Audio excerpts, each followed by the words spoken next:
Hello friend, welcome to our channel mister class 9th। मैं कमल खान आज आप लोगों को क्लास 10th आपका सोशल साइंस जो कि आपका अर्थशास्त्र चल रहा था, 2 चैप्टर आपके पूरे कंप्लीट हो चुके हैं। विकास और भारतीय अर्थव्यवस्था के क्षेत्र की आपका कंप्लीट हो चुका है। आज को जो हमारा पार्ट है ये हम पढ़ने जा रहे हैं मुद्रा व साख, जो कि आपका अध्याय 3 है। अब देखिए, इसमें हम पढ़ेंगे पहला आपका जो पॉइंट है ये हम पढ़ने आ रहे हैं कि याद रखने योग्य बातें, यानी कि जो आपका 1 नंबर का या फिर आपका बहुविकल्पीय में क्वेश्चन पूछा जाता है या फिर आपके जानकारी के लिए ये याद रखने योग्य मुख्य बातें हम जानने वाले हैं। तो चलिए एक एक करके शुरू करते हैं। अब देखिए, इसमें अगर आप ये जानेंगे तो आपके लिए पढ़ना समझना और बहुविकल्पीय आपके लिए आसान हो जाएगा।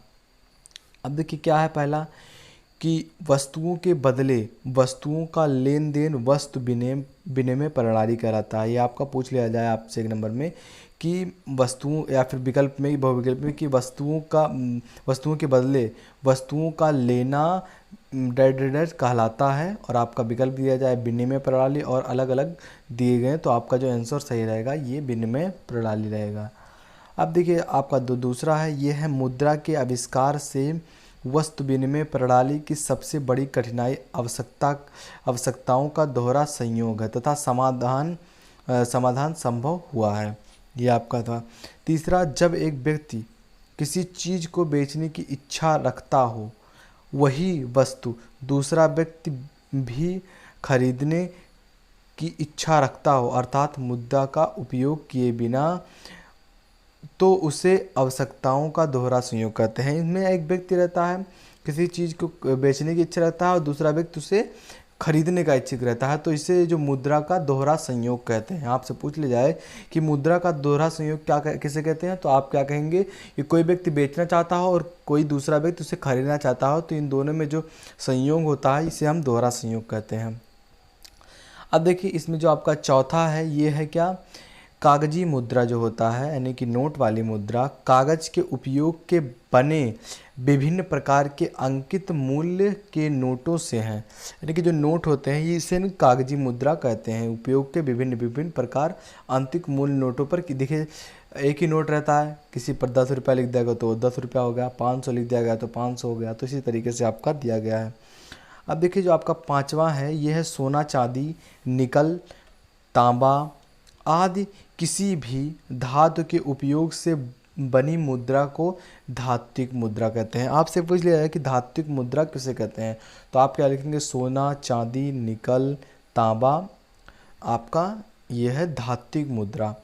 अब देखिए जो आपका छठवां है क्या है, विनिमय प्रक्रिया में मध्यस्थता का कार्य करने के कारण मुद्रकों विनिमय का माध्यक कहा जाता है।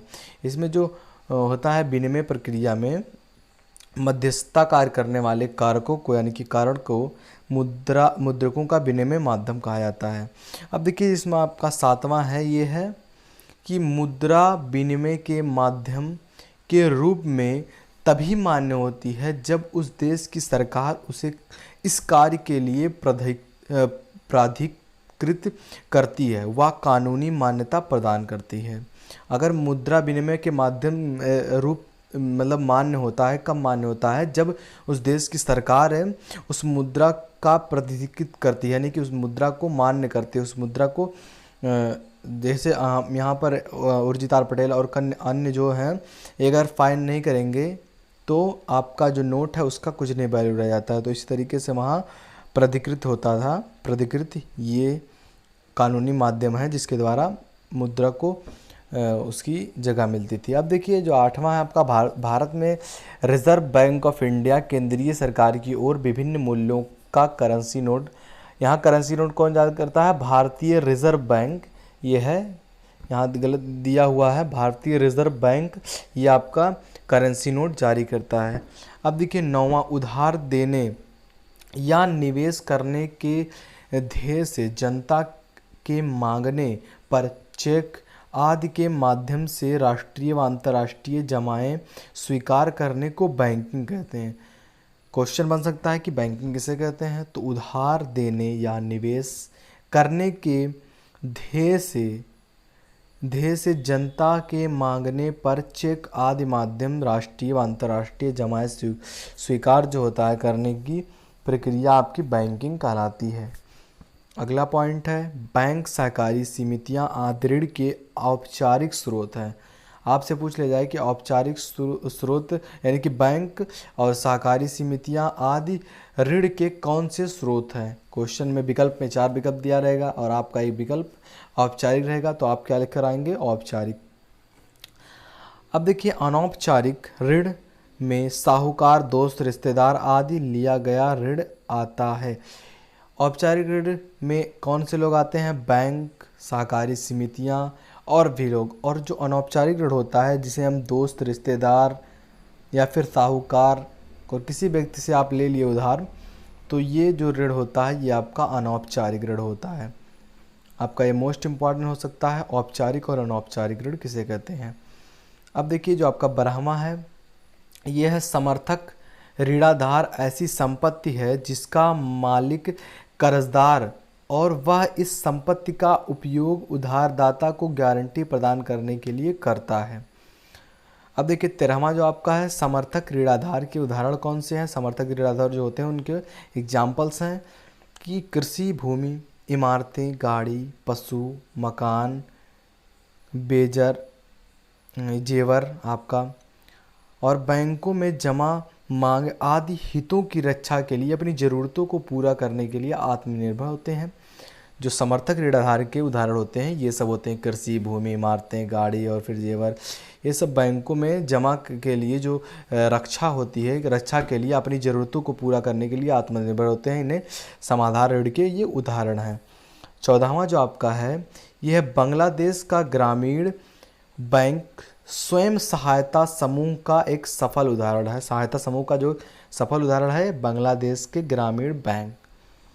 अब देखिए जो आपका ग्रामीण दिया हुआ है यहाँ पर, बैंक के संस्थापक व 2006 में नोबेल पुरस्कार विजेता कौन थे, तो मोहम्मद यूनुस। ये थे आपके 2006 में ग्रामीण बैंक के संस्थापक और 2006 में नोबेल पुरस्कार पाने वाले भारतीय थे। उचित शर्तों के साथ ऋण उपलब्ध करवाए जाएं तो लाखों छोटे लोग अपनी लाखों छोटी बड़ी गतिविधियों के जरिए विकास का एक बड़ा चमत्कार कर सकते हैं। ये किसने कहा, मोहम्मद यूनुस ने। आप जो आपका 16वां है और लास्ट वन है कि क्या चेक एक ऐसा कागज़ है। आपसे पूछ लिया जाए कि चेक क्या है, तो आप क्या लिखेंगे, चेक एक ऐसा कागज़ है जो बैंक को किसी व्यक्ति के खाते से चेक पर नाम लिखे नाम के किसी दूसरे व्यक्ति को एक खास रकम का भुगतान करने का आदेश करता है, देता है। ये आपका चेक कहलाता है। ये आपका मोस्ट इम्पॉर्टेंट क्वेश्चन कर लीजिए, श्योर 2021, ये कर लीजिए आप। अब देखिए अब हम अगली वीडियो में क्या पढ़ने वाले हैं कि आपका 1 अंक वाले जो संभावित प्रश्न हैं ये हम पढ़ने वाले हैं। आप जानते होंगे, अगर पहले से आप हमारी वीडियोस देखते होंगे तो इसमें आपको 2 चैप्टर में 6 वीडियोस मिल जाएंगी, जो कि आपका पहला हम पढ़ाते हैं मोस्ट इम्पॉर्टेंट पॉइंट्स, इसके बाद 1 नंबर का, फिर 3 और 5 नंबर का एक वीडियो बनता है। तो यहाँ एक वीडियो ख़त्म हुआ जो कि आपका मोस्ट इम्पॉर्टेंट क्वेश्चन आपका था, जो बिंदु थे उनको हमने दर्शाया, 16 बिंदु थे। अब देखिए दोस्तों, वीडियो अगर पसंद आया तो लाइक करें। यदि आप हमारे चैनल पर नए आए हैं तो प्लीज़ चैनल को सब्सक्राइब करिए, बेल आइकन को हिट करिए। मिलते हैं आपसे अगली वीडियो में, तब तक के लिए जय हिंद, जय भारत।